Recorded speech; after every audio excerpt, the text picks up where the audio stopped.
Hi, I'm Ivan Gulenko, a retired programmer who runs CoderFit, a Swiss-based tech recruitment company.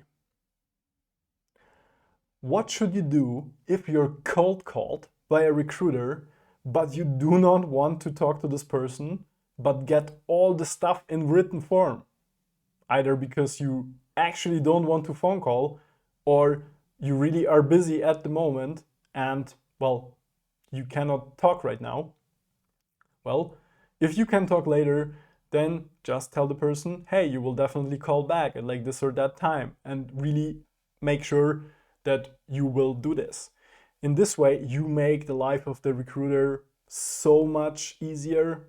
You cannot believe it, because this person likely has to cold call like hundreds of people, and they maybe suck at like keeping track of who said what, and okay, this person I have to call later and this or that.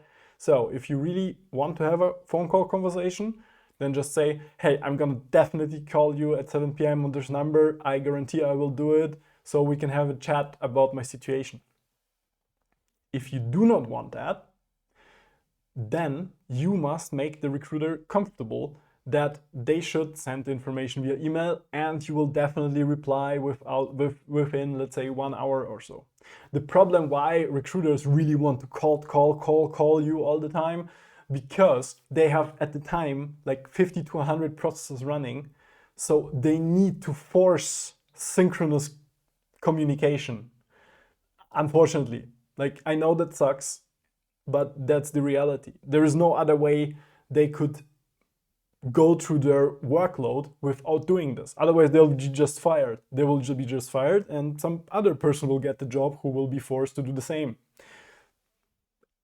The bigger the recruitment firm, the more pressure there is, the more quotas the person has to fulfill. There is really calling quotas in some bigger recruitment firms, where like they get fired if they don't call like that many people for per day and stuff. So have a little bit of compassion, and maybe say, hey, can you give me what you can through email? I'll immediately reply and call you back if I have questions, and I will very quickly get back to you. So your role, if you want to work with a recruiter, is to give them the feeling that you will be extremely responsive, that you will be immediately getting back to them and not just going silent. This is by far the worst what you can do. It is much worse than just saying, I'm not interested right now, I will like reach out to you in half a year, please like don't call me again, I'm not interested. So because this like frees up their time to do like other tasks. It's actually great.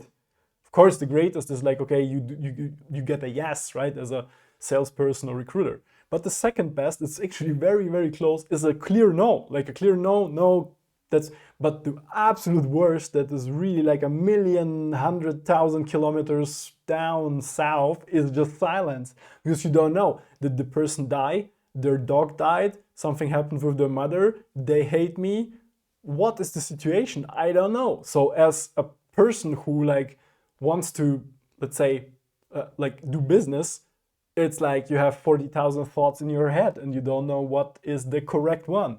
And this makes like a big cognitive load and a lot of effort to keep track. Because one person like this is fine, but like 50, you really have to keep track, and your workday really sucks, and your boss will hate you and maybe fire you. So if you want to deal with recruiters, or actually salespeople, cold callers, all that, like just give them clear instructions on what you will do and like when you will get back. Not I'll get back to you, but I'll get back to you like 1 p.m. tomorrow, guaranteed. And if you don't, that really sucks, because, well, they get then angry and don't feel like helping you. Because if you end up working with them and there is an offer, then they will like make less effort to actually help you and get a better offer, or think about you like 1 year later. Or maybe at some point you will work in a firm where they will be like your boss or some weird thing. So basically there is again no downside to being extremely clear in the communication and very polite. There is zero downside to being polite. That is very important. Politeness really helps you to win the game. Just recently, I had a cold caller trying to sell me like some basically advert product. And so the person calls, I hear the company name, and I immediately know what, like, they want to sell me X. And they say, hey, right now I will not be buying X because like I have no resources and time for that. I will get back to you in half a year if I'm interested. Is that okay? And the person immediately understood and said, yep, totally okay. Are you like happy otherwise with our platform and this and that? I'm like, yes, I'm totally happy. I'll get back to you in half a year if I'm at that moment interested in that. The discussion is over.